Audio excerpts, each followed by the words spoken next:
प्यारे बच्चों, आपका मेरे चैनल BVM लर्न में बहुत बहुत स्वागत है। आज मैं कक्षा 8 के विज्ञान के पेपर का सैंपल पेपर का हल प्रस्तुत कर रहा हूं। तो लीजिए वीडियो शुरू करते हैं। प्रश्न 1, स्तंभ का तथा स्तंभ ख से मिलान कीजिए। सोना, लोहा, एल्युमिनियम, कॉपर और मरकरी मिलान करना है आपने। थर्मामीटर, विद्युत तार, जेवरात और मशीनरी। इस तरह से यहाँ पर जो एरो लगे हैं उसके अनुसार इसका आंसर होगा। प्रश्न 2, सही और गलत पर निशान लगाइए। ए, जीवाश्म ईंधन को प्रयोगशाला में बनाया जा सकता है। इसका आंसर होगा नहीं। बी, CNG पेट्रोल की तुलना में अधिक प्रदूषण करता है। आंसर है नहीं। कोयला कार्बन का शुद्धतम रूप है। आंसर है नहीं। तारकोल बहुत से पदार्थों का मिश्रण होता है। बिल्कुल सही बात है, करेक्ट। केरोसिन तेल जीवाश्म ईंधन नहीं है। जंतु कोशिका एवं वनस्पति कोशिका का नामांकित चित्र बनाते हुए उनमें 3 अंतर बताइए। आपने ये चित्र बनाना है और इनके नामों को लिखना है, अंगों के नाम कोशिका के। और इधर लिख देंगे आप, जंतु कोशिका में कोशिका भित्ति नहीं पाई जाती। दूसरा पॉइंट लिखेंगे, हरित लवक नहीं पाया जाता है। तीसरा, लाइसोसोम उपस्थित होते हैं। ये है पादप कोशिका का चित्र, आपने ये बना देना है और इसमें झिल्ली, ये जो नाम दे रखे हैं अंगों के, ये नाम आपने लिख देने। और इधर लिखोगे आप, कोशिका भित्ति पाई जाती है। नंबर 2, लाइसोसोम अनुपस्थित होते हैं। नंबर 3, हरित लवक पाए जाते हैं पादप कोशिका में। प्रश्न 4, एंटीबायोटिक दवाएं किन्हें कहते हैं, उनकी खोज किसने की। उत्तर में लिखोगे आप, एंटीबायोटिक वे दवाएं हैं जो जंतुओं के शरीर में होने वाले संक्रमण के विरुद्ध संक्रमणकारी जीवों को नष्ट करने के लिए दी जाती हैं। एंटीबायोटिक की खोज अलेक्जेंडर फ्लेमिंग ने 1928 ईस्वी में एक कवक से की थी। पहली एंटीबायोटिक का नाम पेनिसिलिन था। प्रश्न 5, रिक्त स्थानों की पूर्ति कीजिए। यहाँ पर जो ब्रैकेट में लिखे गए हैं वहाँ पर आपको रिक्त स्थान मिलेगा, वहाँ पर आपने भरना है उत्तर को। जैसे इसमें उत्तर दे रखा मैंने, सूक्ष्म जीवों को सूक्ष्मदर्शी की सहायता से देखा जा सकता है। नीले हरे शैवाल नाइट्रोजन का स्थिरीकरण करते हुए मिट्टी की उर्वरता को बढ़ाते हैं। यहाँ पर ब्रैकेट में जीवाणु होगा। जीवाणुओं की सहायता से अल्कोहल बनाया जाता है। नंबर 4, यहाँ पर ब्रीवियो कॉलरा, ये होगा ब्रैकेट में। कॉलरा बीमारी ब्रीवियो कॉलरा जीवाणु द्वारा होती है। प्रश्न 6, थर्मोप्लास्टिक एवं थर्मोसेटिंग प्लास्टिक में क्या अंतर है, बताइए।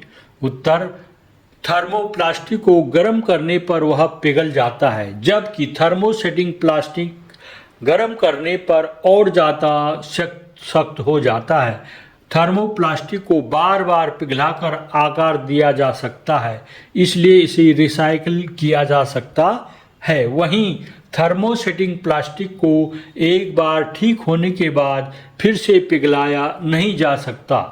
थर्मोप्लास्टिक का इस्तेमाल खिलौने, कंघी और कंटेनर बनाने में किया जाता है। वहीं थर्मोसेटिंग प्लास्टिक का इस्तेमाल बिजली के स्विच और बर्तनों के हैंडल बनाने में किया जाता है। प्रश्न 7, रेड डाटा बुक क्या है।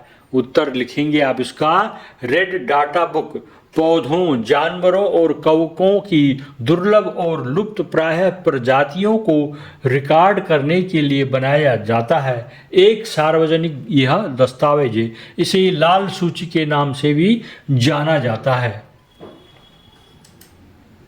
सूक्ष्म जीवों के मुख्य समूह कौन कौन से हैं। उत्तर, सूक्ष्म जीवों के प्रमुख समूह ये हैं, बैक्टीरिया, वायरस, आर्किया, कवक, प्रोटिस्ट। सूक्ष्म जीव बहुत छोटे होते हैं और इन्हें केवल माइक्रोस्कोप यानी सूक्ष्मदर्शी से ही देखा जा सकता है। सूक्ष्म जीवों का इस्तेमाल पौधों की सुरक्षा के लिए किया जाता है। इनमें से कुछ कीटों या अन्य जीवों के परजीवी या रोगजनक होते हैं। सूक्ष्म जीवों का इस्तेमाल जैविक नियंत्रण में कीटों और बीमारियों से लड़ने के लिए किया जाता है। प्रश्न 9, प्रवास से क्या तात्पर्य है? प्रवास यानी माइग्रेशन। कुछ स्पीशीज माने प्रजातियां द्वारा अपने आवास से किसी निश्चित समय में बहुत दूर जाना प्रवास कहलाता है। वे एक स्थान छोड़कर बहुत दूर दूसरे स्थान को चले जाते हैं। प्रवास अधिकतर पक्षियों में पाया जाता है। जलवायु में परिवर्तन के कारण प्रवासी पक्षी प्रत्येक वर्ष सुदूर क्षेत्रों से एक निश्चित समय पर उड़कर आते हैं।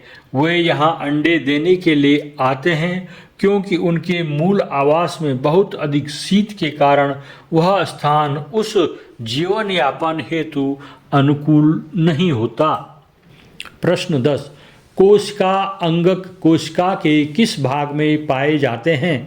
उत्तर, कोशिका द्रव्य में ही सभी कोशिकांग उपस्थित होते हैं। कोशिकांग कोशिका के विशेष उपखंड हैं जैसे गोल्जिकाय और माइटोकॉन्ड्रिया।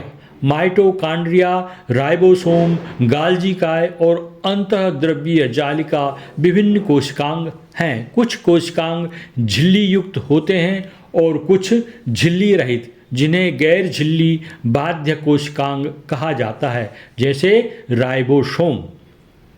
प्रश्न 11, हरी पत्तियों का ढेर आसानी से नहीं जलता है जबकि सूखी पत्तियां आसानी से आग पकड़ लेती हैं, समझाइए। उत्तर में लिखेंगे आप, हरी पत्तियों के ढेर में आग जलाना कठिन होता है जबकि सूखी पत्तियों में आग आसानी से लग जाती है क्योंकि हरी पत्तियों में नमी होती है। हरी पत्तियों में नमी होने की वजह से उनका तापमान कम रहता है और उनका ज्वलन तापमान बढ़ जाता है, अर्थात जिस तापमान में वे जलते हैं उसको ज्वलन तापमान कहते हैं। सूखी पत्तियों में नमी नहीं होती इसलिए उनका ज्वलन तापमान कम होता है, इसलिए वे जल्दी आग पकड़ लेती हैं। इस तरह से ये प्रश्न है, इनको याद कर लीजिए। इनमें से कई प्रश्न आपके परीक्षा में आएंगे। आपके लिए अग्रिम बधाई और शुभकामनाएं। धन्यवाद। मेरे चैनल को सब्सक्राइब कीजिएगा। अगर आपको ये वीडियो पसंद आ रही है तो आप वीडियो को लाइक कीजिएगा, कमेंट कीजिएगा और इसको शेयर भी कीजिएगा। अगर आप इस चैनल में नए हैं तो मेरे चैनल को सब्सक्राइब भी कीजिएगा। धन्यवाद।